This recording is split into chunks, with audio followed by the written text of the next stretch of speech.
আমরা ঢাকা বিশ্ববিদ্যালয়ে একটি সুষ্ঠু নিরপেক্ষ ইলেকশন চেয়েছিলাম, এখনো চাই। আমরা মনে করি আজকের এই দিনে ঢাকা বিশ্ববিদ্যালয়ের শিক্ষার্থীরা ভোটের মাধ্যমে তাদের যোগ্য নেতৃত্ব খুঁজে নেবেন। জুলাই অভ্যুত্থানে এই ক্যাম্পাসের শিক্ষার্থীরা অবদান রেখেছে, সারা দেশের সকল শিক্ষার্থীরা অবদান রেখেছে। তারা এই ছাত্র সংসদগুলো নিরপেক্ষ ছাত্র সংসদ তারা প্রাপ্য।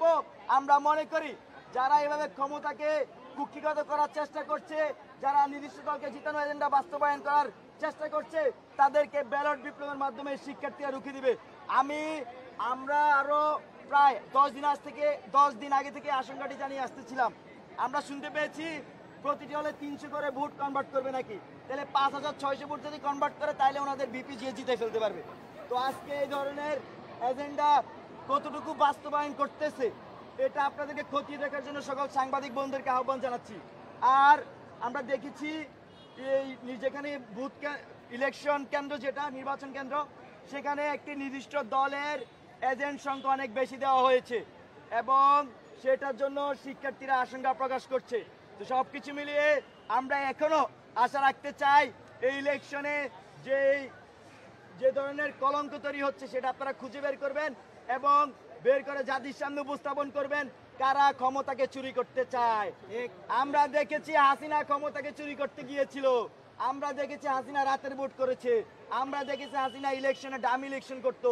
আমরা হাসিনার এই আমলটা বেশি দিন হয় না যে আমরা পার করে এসেছি।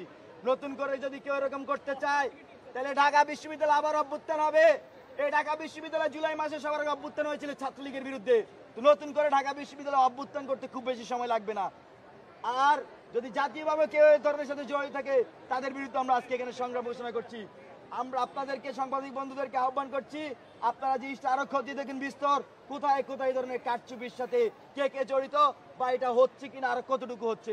আজকে আমি একটু আগে এই প্রাথমিকভাবে আমি চিফ রিটার্নিং কর্মকর্তা যিনি তার সাথে কথা বলেছিলাম। স্যার বলেছেন যে তিনি বিষয়টা অবগত, কিন্তু কারা করেছে সেটা তিনি অবগত না। কিন্তু পরবর্তীতে আবারও স্যারের সাথে আমি কথা বলবো, এখন বুঝার চেষ্টা করছি কি হবে। আর হচ্ছে আমাদের জায়গা থেকে যে আশঙ্কা আমরা আগে করছিলাম তার একটা প্রতিফলন যখন আমরা ফিল্ডে দেখেছি, এটাই সবচেয়ে বড় আশঙ্কা শিক্ষার্থীদের মধ্যে তৈরি করেছে। কারণ এই জিনিসটা কিন্তু শিক্ষার্থীরা এই সংকটটা করছিল।